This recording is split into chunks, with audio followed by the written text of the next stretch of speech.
There are millions of people out there in the world on various social media platforms trying to get noticed, trying to make money, trying to make a living. For me, to be partnering with a brilliant new platform where the artists literally get paid within 24 hours and take 80% of the revenue, I thought was brilliant. This is essentially the essence of lounges. It's going to help people financially. It's going to help people get noticed. And it's not just singers. You could be a singer. You could be a comedian. You could be a chef. You could be an educator. And that's why when I had the opportunity to be a part of it, it was one of the quickest yeses I've ever given.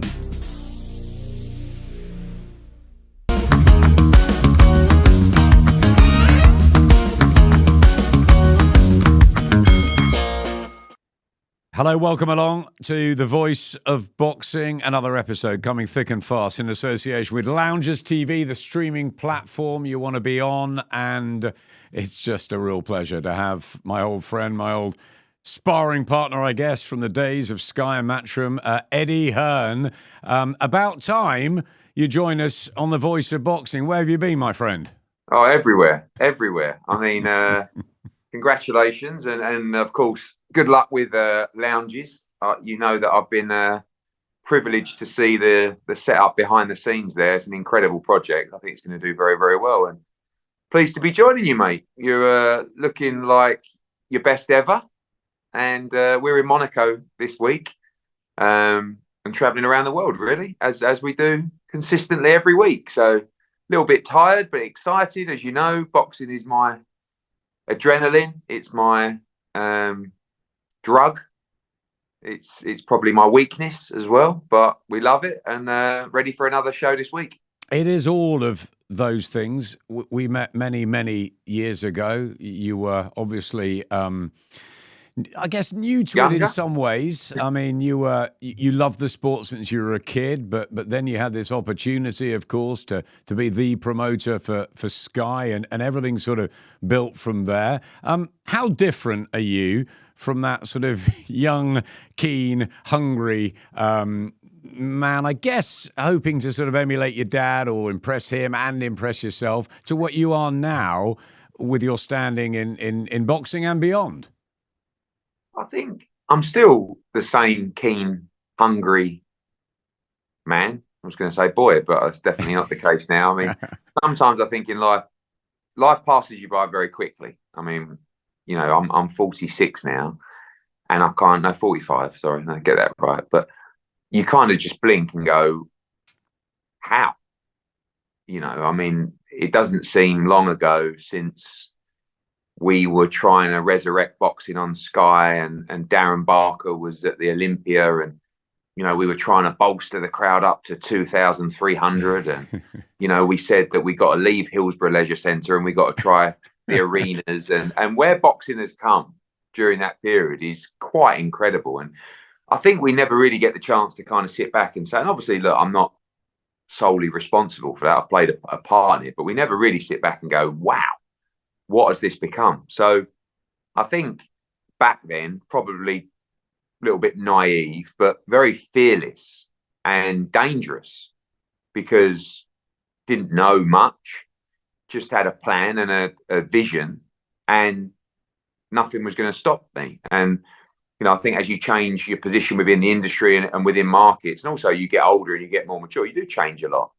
But yeah, I didn't really know what I was doing back then. And I never really set out to be a boxing promoter, if I'm honest. I mean, I spent my, you know, probably from the age of 8 till definitely 15, 16, just at every major show, following all the biggest fighters around the world, in their changing rooms, in their gyms, watching them spar, watching them make weight, carrying out their belts, and being in my dad's pocket, really, traveling around the world. So I guess it was like definitely not an intentional education in the sport, but it was an education. And, you know, even when I started, 14, 15 years ago, I think people underestimated just how much I knew about the sport on so many different levels.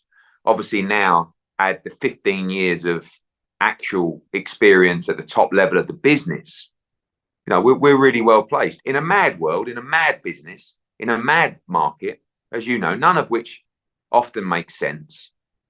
But, you know, boxing is and will remain just an addictive, not just sport, but business that people flock to and want to be a part of. And that brings many different challenges because you're just dealing with so many different characters and personalities and you know, as you know, it's a hugely addictive sport on every level. When you walk into the gym and participate for the first time, you're hooked. You know, when you win a championship as a fighter, you're completely hooked. When you train someone to their first championship fight, you're completely hooked. When you promote your first show, you're completely hooked. When you commentate for the first time on the show, you're completely hooked.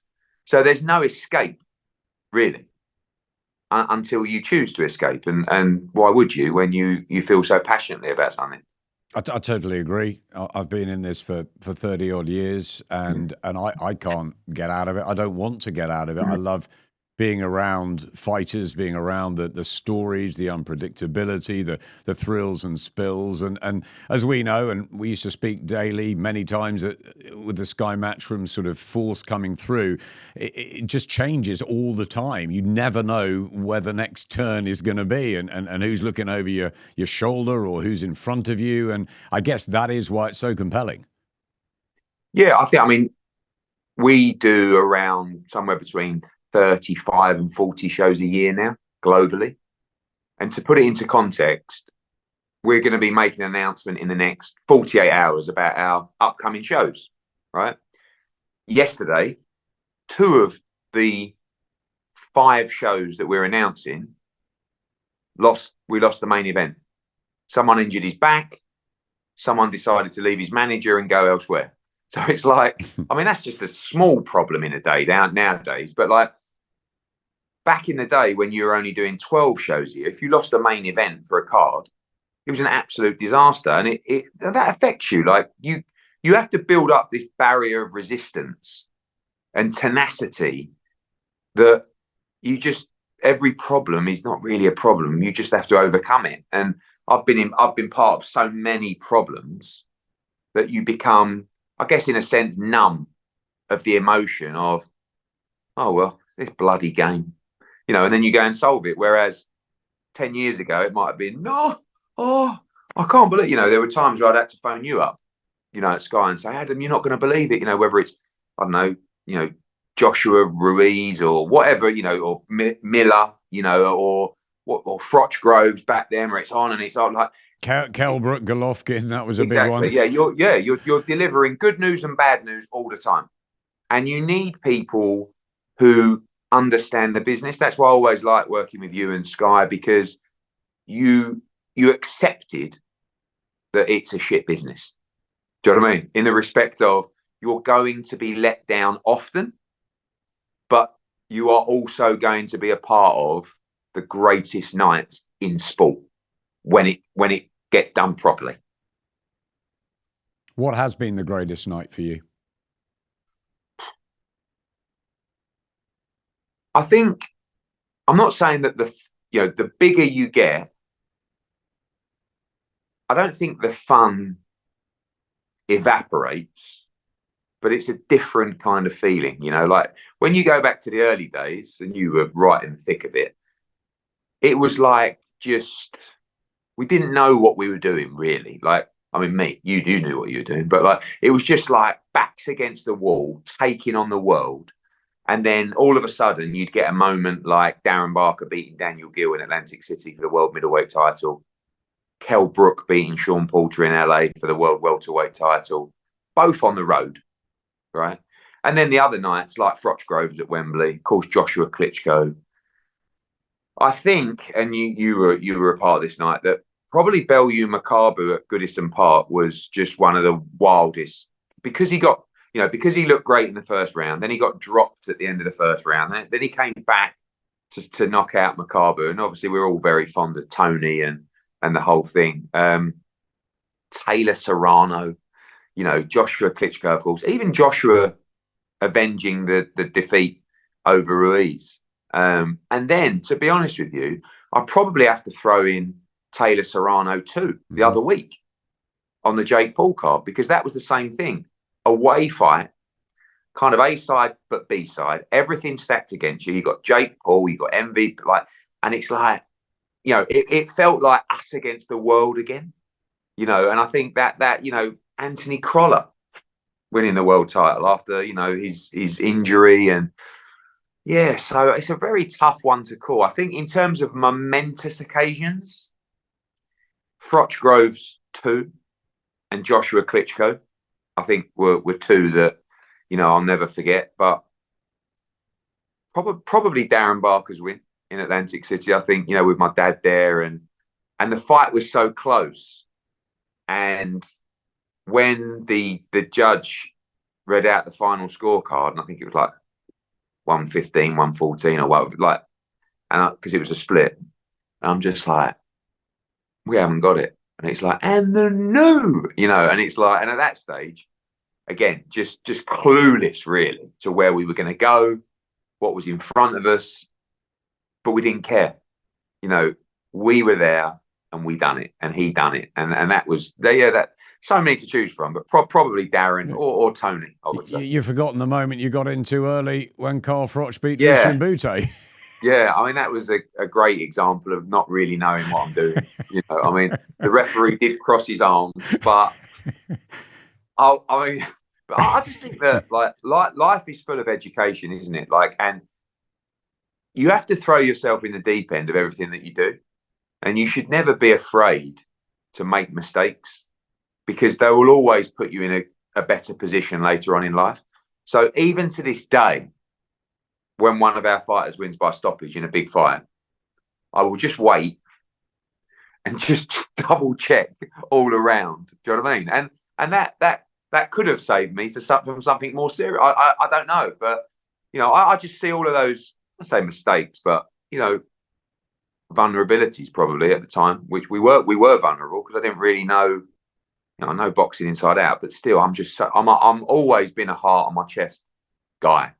And I just love it. That's why I hate putting two fighters in together, because I don't want to sit there and just not jump up and down. And I want to be up on my feet like the crowd. I want to feel that.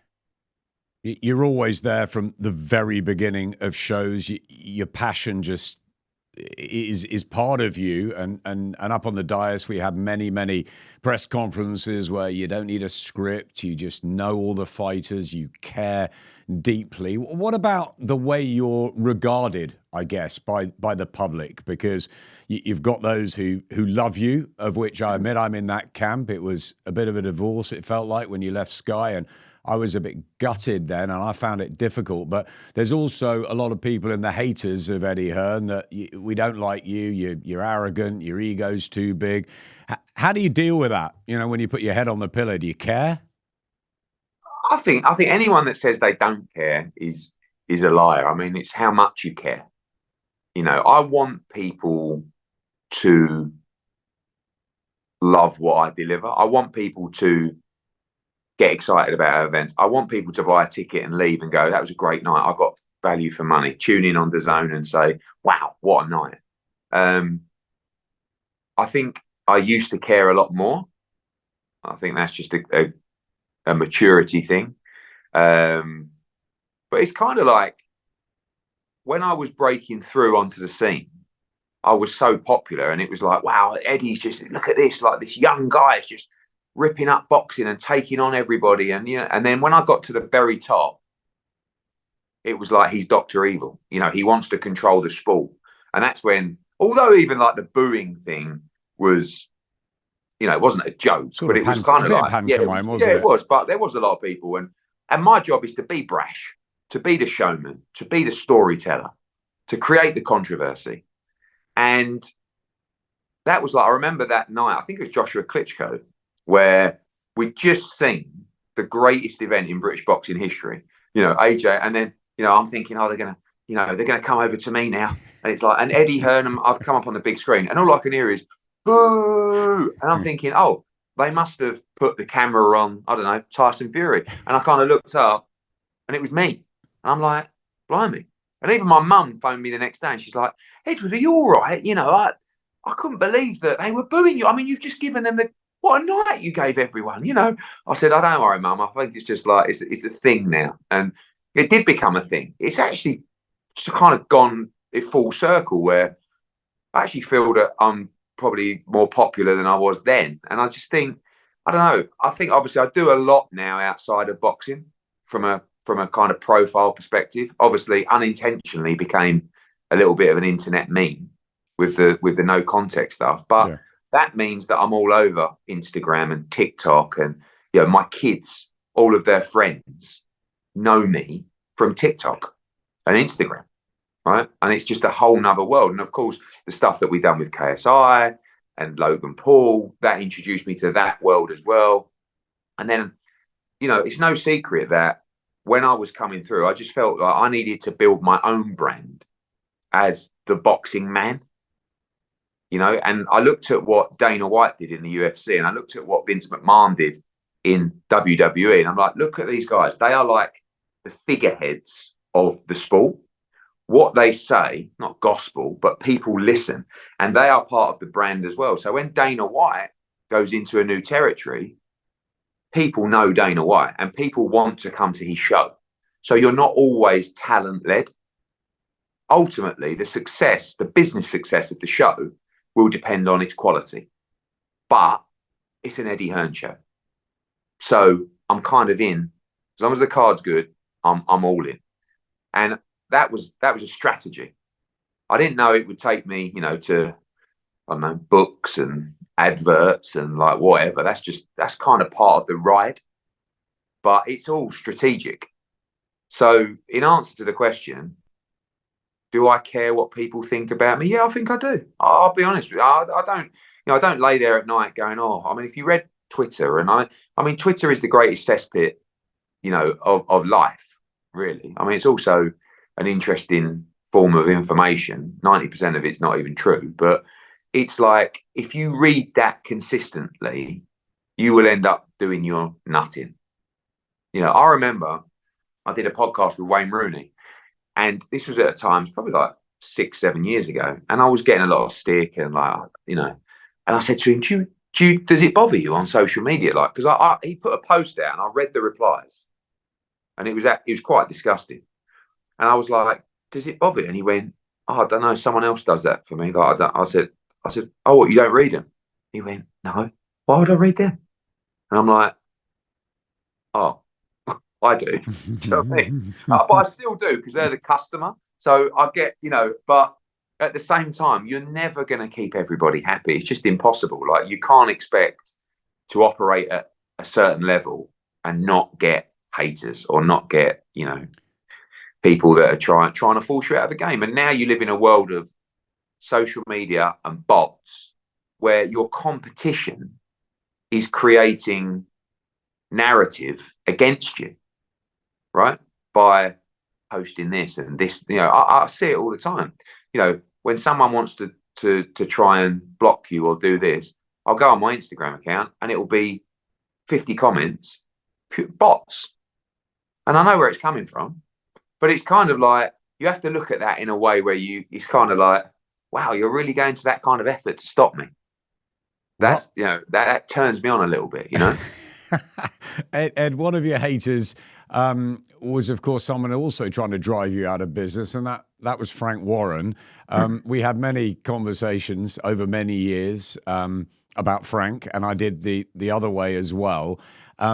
I was ill, as you know, for a while with the cancer, and I came back to a press conference, and the two of you were shaking hands. I thought I was still asleep, maybe just Under about waking up anesthetic. from under anesthetic. Turki Al-Sheikh has changed boxing forever. I guess he is the figurehead, not you, not Frank anymore. It is Turki. How has that all happened? I mean, I grew up not being taught, because I didn't need to be taught, because I saw it with my own eyes and I heard it with my own ears, that Frank Warren was the enemy, right? Like, him and my dad were huge competitors. Socially, they would get on, like they wouldn't see each other and roll around in a car park, but they just didn't do business together. It wasn't something either of them wanted to do, and that's just how it was. So when I went into boxing, I wanted to tear up the script. I didn't go in with the intention of, you know, harming Frank Warren in a business sense. I just wanted to take over everything. I wanted to beat everybody. And he was the biggest and the most powerful. So I put his nose out of joint early. And it was, I don't say it was intentional, but I just put everybody's nose out of joint. And we became huge rivals. I mean, to the point where I was signing his fighters, he was signing my fighters. What Frank is Frank is the most incredible applier of pressure, right? And it's strategic. So every time I said something that might have been a little bit controversial, or every time I signed one of his fighters that were out of contract that he might argue wasn't, legal letters, interviews, you know, like just having a go at me, another legal letter, to the point where you're like, do I want to really do this? Because I'm under pressure here. And luckily, I could withstand it. And I think that's actually now, I think he respects that about me, because I respect him, because he's one of the great survivors. You know that. Like, he's been up, he's been down, he's been out, he's been back, he's been out. But he is so tenacious, Frank Warren. Like, he will die on his sword on the hill. Do you know what I mean? Like, till the end. And what's he better than you at?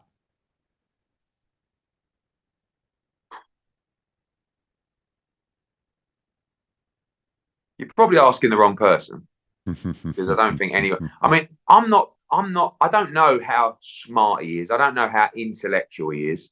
But that's an area where people can always beat me. Not necessarily street smart or deal making, but intellectually. You know, I mean, I always say this about Simon Jordan, you know, that he comes up all the time. I've actually got an interview with him in about half an hour. Can't wait. So, but he is more intellectual than I am, right? But he will never be able to win a debate with me about boxing, because I know, like, when you eat, sleep, you know, breathe the sport 24/7, you see, it's impossible. So, but with Frank, I think, what's he better than me at? I guess survival may be the only answer, because I don't know. I mean, I'm 15 years in. Maybe I want to walk away. He don't want to walk away. He would never walk away. So that's why you have to respect those people, because I'm 15 years in and I get days where I go, you know, he's 71, 72. Bob Arum's 93. Like, I mean, it's not healthy, but they're winners, and they're like I said, they're so tenacious. So I don't think that Frank Warren can sell, or is a showman or a presenter or like me. I don't think, you know, the only person that's ever been able to do that and is Don King. Like, in terms of selling, he is one of the best. Now, the business ethics are another conversation for him, but as a pure promoter, you know, but Frank is very smart. He's street smart. He you know, and he's good with people. You know, I think those relationships, I think one of our problems is we have 110 fighters, and then, you know, it's very difficult to have those relationships with every fighter. You're always going to get someone who goes, oh, don't really hear from him a lot. Most of the time, they're the ones with the managers that sit in the middle that don't actually let you get near to the fighter. I mean, you remember, I know that they won't mind me saying it, but we had that kind of problem with Carl Frampton, where Barry McGuigan was very hands-on with Carl Frampton, not in a bad way, but he would never let us have that relationship with Carl Frampton. And that's a weakness as a promoter, because one, you want that because it's enjoyable, but two, you never get to build sometimes that longevity of a relationship, because someone's kind of keeping you away, you know. And I remember when Carl Frampton signed with Frank Warren, and I was gutted about that, because you remember that was like we were just getting going, really, and Carl was just getting going. And the next day, I received a Box Nation T-shirt signed by Carl Frampton, saying, "Wish you all the best, Eddie. Ha ha, Carl Frampton." And it was sent by Queensbury, you know, and it was just like, this is the game, you know, this is the game. And it's remarkable now. And, you know, your question about Turkey Al Sheikh, he brought us together, and it was awkward. You know, it was, I would go as far to say it was unwanted by us, if I'm honest, and him, because I just put my own flag in the sand and said, we're never dealing with you. And he did the same, and that was it. Anyway, Turkey Al Sheikh brings us together. Obviously, money and opportunity for the fighters was the reason. And it was let's not be stupid, let's just get on with it, eh? But honestly, what's emerged since then, you know, friendship's a strong word, but I like him. You know, I like George, I like Frank. I like going out, you know, Frank's very I think one thing that surprised Frank about me is my knowledge of boxing. I think he didn't think I really knew what I was talking about. We sit together at fights, we talk about the fight, we talk about history, we talk, you know, and it's actually. I knew you'd get on. Yeah, it's quite almost like hallucinogenic at times, where I'm kind of sitting there having lunch with Frank in London, and it's almost like a social rather than just a business lunch. And I'll be honest, like, those years weren't easy when he was applying the pressure. You know, they weren't easy. And I find things much more enjoyable now, working together. You know, I mean, they've announced the deal with DAZN, right? We're both on the same platform. We're talking about how we're going to run tournaments together and 5v5s and your guy v our guy. And who would have ever thought that? I mean, and that has to be in the good of the sport. Has to be, you know? So, yeah, I don't know. Maybe I just got a little bit older. Maybe it was the money. But now we're here. I'm enjoying it. And I'm arguably enjoying my job more than I've ever enjoyed it. So that can only be a good thing. It's great for fans. It's great for fighters. We've got the biggest and best card ever, I think, on February the 22nd. 2025, as you say, all under the same umbrella at DAZN. The opportunities are endless, and the love from Turkey for boxing seems to be massive, and it's going to go on, isn't it? There's no stopping this. Yeah, I mean, you never know. I mean, look, Saudis are so powerful.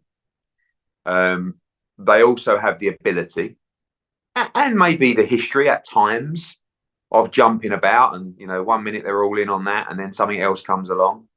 I think here what's different is actually the passion of His Excellency, Turkey Al Sheikh, who is probably one of the funniest blokes I've ever met. And I keep saying this because people always go, "Oh yeah, Eddie," or "His Excellency, Turkey Al Sheikh, you're all about the money." I'm a truthful guy. Yeah, I'm all about the money. And I'm all about opportunities for our fighters. And I'm all about creating just the greatest nights. That is what I want. And he is doing all of those things. But he's actually making it enjoyable. I said the other night, I actually said it to Turkey. I said, you know what? I said, if I didn't like you, I don't know how long I'd do this, because I tell you, it's a lot of work. I mean, I'm up all night with these people. You know, I was in the hotel with them the other night, 3, 4 o'clock in the morning. I'm getting on a plane at 6 o'clock going to Monaco. Like, it's a lot of work. But I'll tell you what, it's a lot of fun. And like you said, February 22nd, like, we're going to be part. I can't do that. And people have asked me a question. It's difficult for you because you've always wanted to be the man. And now he's the man. And I'm humble enough to know my place. I'm a big part of Riyadh season and what they're doing, but I don't make the decisions. Really, I don't mind saying it. I'm working for His Excellency. Oh, how does that make you feel? You know, you used to be the boss, and listen, I'm fine. I'm fine. I'll do as I was told. You know, so because we're making a lot of money, The fighters are making a lot of money. The sport's in a better position than ever. The broadcasters are so happy. The fans are happy. What is there not to like? And, we didn't just see Fury Usyk once. We got it coming up again. And we didn't just see Bivol Beterbiev once. We got it coming up again. And at the moment, it doesn't look like it's slowing down, which is great news. Who wins? Usyk and Fury, and whatever happens, will we get finally one or two Joshua Furies next year? Well, I think, if it was like gun to your head stuff to choose, you'd always have to choose Usyk, especially coming off the victory in the first fight. I don't see how anybody can honestly favour Fury in this fight. And I actually haven't seen anyone pick Fury in this fight, other than people that just say, I love him. Yeah, I'm going for Fury. But I don't see anything but a competitive fight. Don't see anything but a compelling fight. It's quite funny, isn't it? I thought the first fight would be a stinker. I just thought, horrible start. Like, Fury's so awkward. So's Usyk. They're so smart. I just think they're going to negate each other. And they didn't. It was a thriller. So I think you're going to see another thriller. I think Tyson Fury is capable, as we've seen, of doing extraordinary things. And he needs to win this fight. He can win. He definitely can win. And it will definitely be close, whatever happens. But he's just an enigma, isn't he? Usyk. Like, he's so smart. He finds a way. I mean, in that first fight, he walked down and beat up a guy who was 4 stone heavier than him and 4 inches taller. And he's never done that. He's never done that before, especially to a man of that size. All he does is he counter punches you, he figures you out, and then he applies the pressure.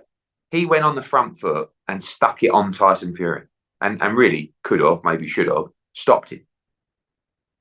Now, Fury's probably got to be a little bit more aggressive, but Usyk's an unbelievable counter puncher. So I don't really see a way, but both guys will have dents appearing in the armour. I don't think Fury's chin is what it was. And Usyk's been in some tough fights as well. So in answer to your question, I haven't got a clue. I think Usyk wins, but I really want Fury to win because, as you said in your question, if Fury wins, he can fight AJ for the World Unified Heavyweight World Championship. I mean, but if he loses, it will be a close fight, and he can still fight AJ twice, and maybe they can sail off into the sunset together. But we have to see that fight because it doesn't matter where I am in the world, particularly when I'm in the UK, and people are saying, when are we going to get AJ against Fury? And I'm like, well, what happened was AJ lost his last fight against Dubois, and Fury's got Usyk. Oh, you don't care about that. When are they fighting each other? People don't care what's happened. They just want to see that fight. So I do believe we'll see it in 2025 with the help of His Excellency. And I think we'll probably see it twice. You've mentioned the longevity of Don King, who's still trying to get a relationship with Turki Al-Sheikh going at this stage. Bob Arum, of course, Frank Warren, 47 years on the boxing newspaper. Bulletproof was the headline last week.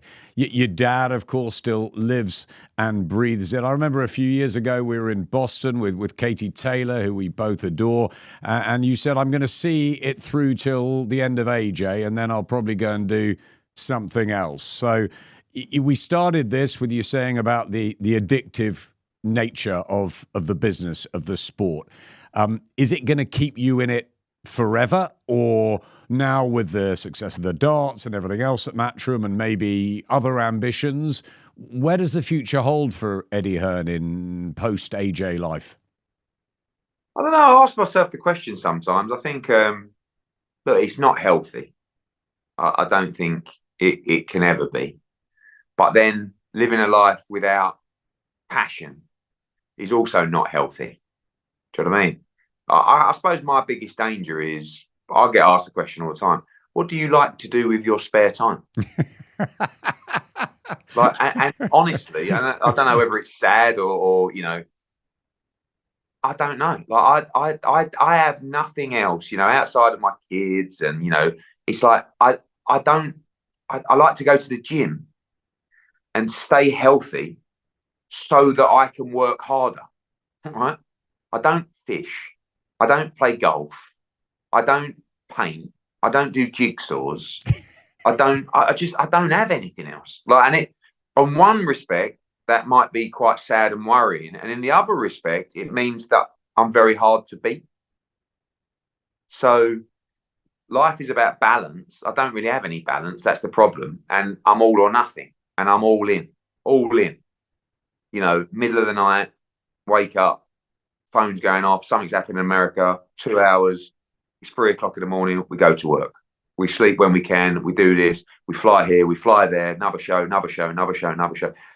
So it's not healthy. And, you know, but it's unbelievably addictive. And I always keep one eye on what I might do, you know, and that's why I try and do different kind of stuff. You know, like when I wrote my book, or when I did the men's health stuff, and like bit of sort of filming for adverts and I don't know, who knows where life's going to take you. But I think it would be very hard for me to leave boxing. Now, for us, one of the most pleasing things that we do is our work in the community with grassroots boxing, because boxing, the business can be so shit sometimes. When you walk into an amateur boxing club and you see kids off the estate, or, you know, might come from a broken home, or were going the wrong direction in life, when you see that direction change and you see kids competing, learning, being respectful, you know, like just learning, for me, sport is the greatest educator, much more than sitting in a classroom. And I feel like this country has really lost its way in the respect of kids participating in sport and just that mindset. Like, we all know what boxing does to young kids, you know, gives them manners, discipline, respect, teaches them hard work, you know, allows them to be around people from all different backgrounds, physical health, mental health. And it really annoys me, because whenever I debate this, and we've been in the House of Commons lately, and that's kind of a new direction for us. I think we can do something really positive for the country in that respect. When people say, "Oh, but you know, boxing's not going to stop violence and gang crime and knife crime. It's going to encourage people to be more violent." It's like, you have no clue. You literally have no clue. Have you ever been to an amateur boxing club? I mean, how many have you been to? Thousands, Adam. Mm-hmm. Like, every kid in there has the potential to be part of a gang, to use a knife, to sell drugs, to go to prison. And guess what? Virtually every kid that goes in there never does. Right? And it really, really frustrates me, because the country's in such a terrible place in some respects. It's not even a big investment. It's just, and what's incredible is these coaches, right, that are giving their time for free every single night. That's a dying breed. You imagine saying to the next generation of people, like even my kids, right, when they get to 30 and 40 and 50, right, Monday, Wednesday, Friday, you got to go down and open up the boxing club. You got to do 3 hours a night. Every kid, how much am I getting? Nothing.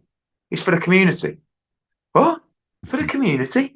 Oh, what's that? I haven't seen that on Instagram. What, can I buy a jacket with that? No. Do you know what I mean? I mean, it's like, these people, like, they've got to be looked after. They've got to be honoured and respected, and they've got to be funded as well. These clubs, we're helping out financially these clubs every week, and I don't mind doing it. We've built a great business, but you'd like some help from the government because of the positive effect it can have on the community and the kids from those areas. You know, with the Lynn, we had to give the Lynn, I think they needed £20,000 because they shut down. And the council went, all right, tough. It's like, you've got 80 to 100 kids from the estate in there every night training. If you close that place, they're gone. They're out into, you know, I mean, so, and it's not, you know, in the world of the government, it's not a lot of money, and it can have a huge effect. And I think, like I said, sport is the greatest educator, not just boxing, but I think boxing gives you unbelievable fundamentals. But I just think that what you learn through playing sport always, I think it makes you a good person, you know, and obviously we're lacking that at the moment. I couldn't agree with you more. You've got an amazing team at Matchroom. The ascent of Frank Smith from the runner, the T-boy, the boy you met at the raffle day and all that, up to where he is today. A fantastic group that's been built. Your dad, I'm sure, still keeping an eye on absolutely everything. Where does Matchroom go in the next few years? We're just about to get ready for Ali Pally. I'll hopefully see you there. And the darts is flying. What else? What other ambitions do Matchroom hold as a company? I think it's been a blessing, but it's also been a difficult transition from us to move from a family-owned business where what Barry Hearn and sort of, in effect, Eddie Hearn says goes, to actually realizing our global potential as a sports powerhouse. And the only way I could ever get judged is to do things beyond what my dad did. Like, that's the only way I can get my own success and legacy. I'm Barry Hearn's son, came from money, ended up working for the company. Not the toughest thing in the world. No, I want to make history. I want to take the company to places where he couldn't take it. I want to do things that he couldn't do because we're competitors with each other. And that's how I give myself the box tick of success, to outperform him. Just how I was built. Weird, but don't try and understand it. It's just how it is. So recently, the growth into new markets and the growth of the business is strategic from the younger generation. And now, we had a minor equity acquisition from Pitch International to further expand the business and to actually lead to an eventual, maybe a sale, but particularly an IPO and a float on the stock market. Because it's like a couple of geezers from Essex who started a business in a broom cupboard under a snooker hall in Romford. And it's just the greatest success story in British sports business, really, in my opinion. And that's why Netflix, will launch their documentary on Matchroom next year. It's going to be the drive to survive of boxing and darts. It's going to be amazing. And that's really the plan. Further global expansion and domination. And the business is in a great position, of course, with boxing, snooker, and darts is the biggest of them all, to be honest with you. I mean, people just presume that boxing is so much bigger than darts as a business. You know how big darts is. You know the audience numbers. Darts dominates and dwarfs every other sport in terms of viewing figures outside of Premier League football. And guess what? Around the World Championships, it's not even that far from Premier League football either. So that's been a major success story, darts. But we've got a brilliant team. Matt Porter runs the darts. Emily Fraser runs multisport. And of course, as you know, Frank Smith, who runs a lot of the day-to-day stuff of the boxing. So that's the key, really. Building the young talent within the company, just like we'd build the young talent within the ring, to take the company forward. And I mean, we're a lot more strategic than we used to be, but we're still riding this wild journey. And it's like, stop when you want to get off, but we don't want to get off yet. So we carry on with the roller coaster that's been presented to us. You say a roller coaster. Let's finish with looking back at 2024. You got spanked by Frank in the 5v5. AJ's had a difficult year. Do you feel that they've got a better stable in boxing at the moment, that you've got to come back a little bit in 2025? Because we know how competitive you are, Ed. Yeah, thanks for that, Adam. It's a nice way to end the interview. But I think that when you look at our global stable, I don't see how anyone can compare. I mean, Anthony Joshua, Katie Taylor, Shakur Stevenson, Jaron Ennis, Dimitri Bivol, Bam Rodriguez, Richardson Hitchens, Jack Catch. I mean, I'm missing out, loads of people. But like, on that respect, we're on another level. British-wise, I think it's quite close, and I think that competition is healthy as well. I get criticised a lot for our fighters losing because I'm putting them in tough fights or competitive fights. And it's like, hold on. So you, the fan, are now criticising that I'm making competitive fights or fights where our prospects might get beat if they're not good enough. Yeah, you don't know how to bring fighters through. It's like, well, I've done it my whole career, so I do. But all I'm trying to give you is real fights. So the problem is I'm getting known for, and I think it's a nice legacy, I'm getting known for making real fights, 50-50 fights. So in that respect, our stable can lose sometimes. Do you know what I mean? And when you get a bad run, like we had a little bit of a bad run middle part of this year, you know, it's, oh, they've lost again. It's because they're in real fights. Do you know what I mean? So that's, I think, more important for me. Of course, you want to do a good job for your client, but at the same time, I want to watch great fights.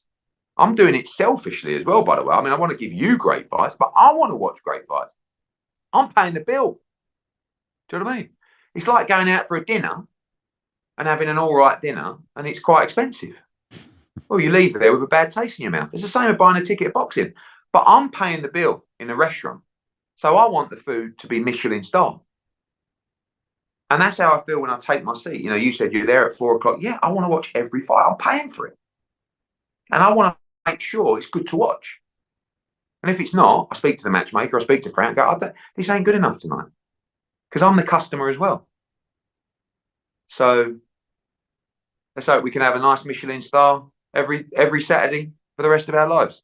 I love the way you answer hard questions. And also, I thank you for treating me to a birthday or two dinner over the years and for being one of the first people through the hospital doors when I was ill. And I won't forget that. Eddie, a pleasure as always. 2025 looks absolutely fantastic, and it's going to be a great ride, isn't it? Yeah, good to see you, mate. Good to see you back and well, and onwards and upwards.